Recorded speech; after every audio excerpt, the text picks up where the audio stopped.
तो टेहरी के जो राजा थे वो इनके प्रेम में थे, वो इनको ले गए और वहाँ टेहरी गढ़वाल में इनके लिए अपना एक छोटा सा मकान दिया, गंगा किनारे, भील गंगा किनारे, यहाँ रहो। तो वहाँ रहते थे। एक दिन पानी, गंगा जी से बड़ा शौक था, गंगा के किनारे बैठे मस्त रहते थे। बहुत मस्त फकीर जिसको कहते हैं, अद्भुत मस्त फकीर थे, बिल्कुल मस्ती में रहते थे। कई घटनाएं हैं, अब तो कितना कहा जाए। एक घटना कहता हूँ, एक बार ये गए थे गोमुख, और गोमुख के ऊपर तपोवन में बैठे थे और वर्षा होने लगी, बर्फ गिरने लगा। कुछ लोग इनके साथ गए थे, टेहरी के महाराज वगैरह जो इनसे प्रभावित हुए इस सब कारण से, कुछ लोग इनके साथ थे। तो इन्होंने आकाश की तरफ देख के कहा कि भाई ये भी कोई समय है बर्फ गिराने का, जब हम लोग सत्संग कर रहे हैं, बातचीत कर रहे हैं, तो परमात्मा तुमको इतना भी ख्याल नहीं है। तो ऐसा कहा, बर्फ गिरना बंद हो गया और धूप निकल गई। तो देखे थे वो लोग सब प्रभावित हो गए। तो इन्होंने कहा कि नहीं देखो, जो परमात्मा के साथ एक हो जाता है उसकी मर्जी और परमात्मा की मर्जी एक हो जाती है। अब ईश्वर और उसमें कोई भेद ही नहीं रहा, वही ईश्वर हो जाता है, जो हम लोग के वेदांत में कहा जाता है। तो इस तरह की बहुत घटनाएं घटती थी, जो भी ये कहते थे वो हो जाता था। लेकिन ये तो मस्त फकीर आदमी, अब करूँ आपको कि गंगा में तैर रहे थे तो पैर में चोट लग गई, तो गंगा में तैर नहीं सकते थे, तो अपने घर में ही गंगा जल मंगा के स्नान करते थे। एक अकेले रहते थे, एक रसोइया था जो खाना बनाता। शिष्यों को भी, ये पूरन सिंह और जो दूसरे शिष्य थे, इनको भी कहा कि तुम लोग दूर दूर रहो, नज़दीक रहने से बातचीत होती है, व्यवधान पड़ता है। तो इन लोगों की कुटिया भी दूर दूर है कि तुम दूसरे तरफ चले जाओ, कोई अकेले रहते थे। तो गंगा में गंगा जल लगा के स्नान करते थे। तो जो रसोइया था उसने कहा कि आप जल्दी स्नान कर लीजिए, आज मैं जाऊंगा, पानी ला देता हूँ। क्या क्यों जल्दी है? बोले आज दिवाली है, तो दिवाली के दिन मुझे भी गंगा में स्नान करना है, तो आपको पहले नहला के मैं चला जाऊंगा। तो कहा कि नहीं, आज दिवाली है तो मैं भी गंगा में ही नहाऊंगा।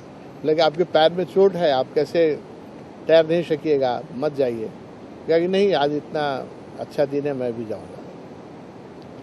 और उसी दिन वो गंगा में जो स्नान करने गए तो फिर गंगा में ही समाहित हो गए, अब निकले नहीं गंगा से। लोग कहते हैं कि भंवर आई थी, भंवर में फंस गए, पैर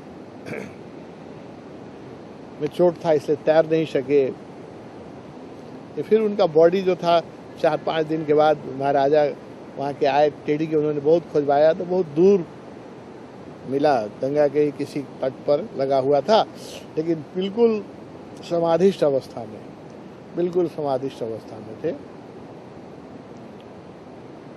फिर वहीं उनका संस्कार किया गया। वहाँ टेहरी में एक छोटा सा उनका वो भी बना है, मंदिर भी बना है। आप लोग टेहरी गढ़वाल कभी जाइएगा तो देखिएगा।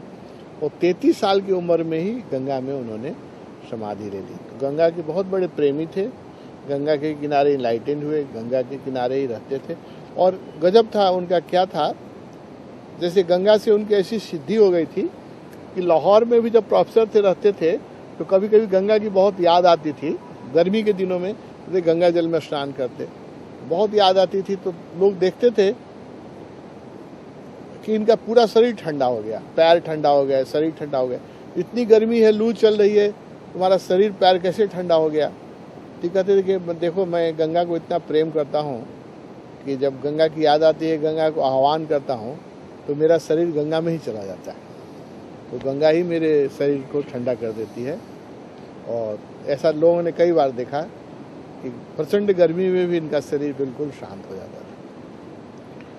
इस तरह एक गंगा के प्रेमी स्वामी रामतीर्थ की तपस्या स्थली में हम लोग बैठे हैं, जहाँ बरसों उन्होंने साधना की अकेले, और अद्भुत विद्वान व्यक्ति थे।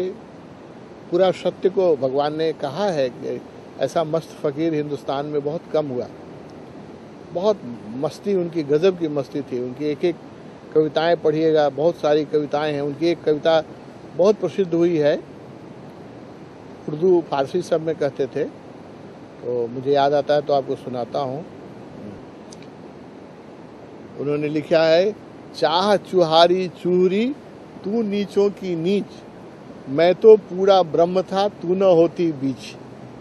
चाह मतलब इच्छा, इच्छा कामना, डिजायर।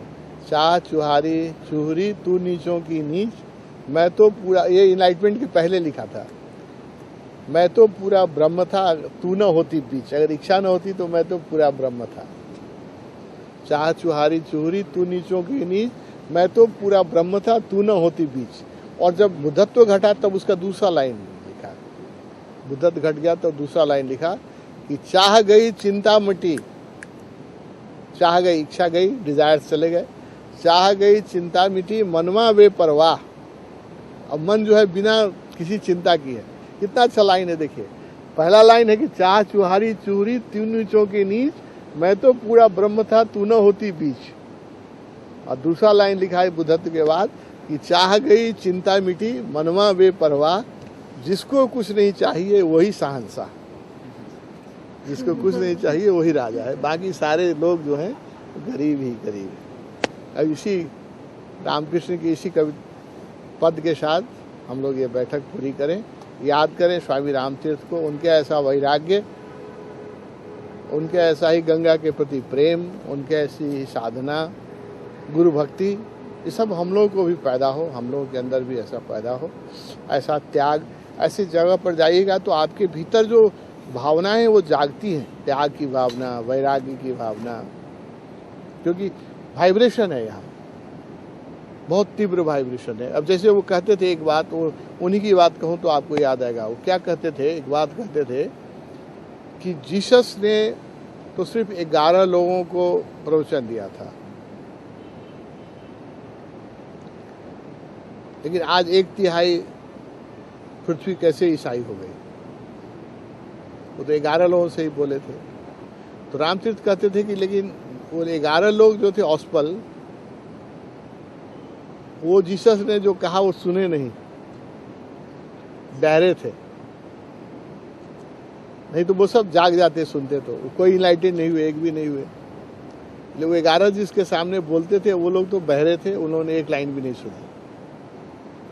लेकिन पेड़ ने सुना, पहाड़ ने सुना, आकाश ने सुना, वो उसको संग्रहित कर लिया था और उसी ने फिर लाखों लोगों को संदेश दिया। इसलिए आज आधी दुनिया ईसाई हो गई। रामतीर्थ का ही लाइन है। तो मैं रामतीर्थ से कहना चाहता हूं कि आपने भी जो यहाँ कहा, बोला है ना, तो किसी ने नहीं सुना, नहीं तो लोग जागते।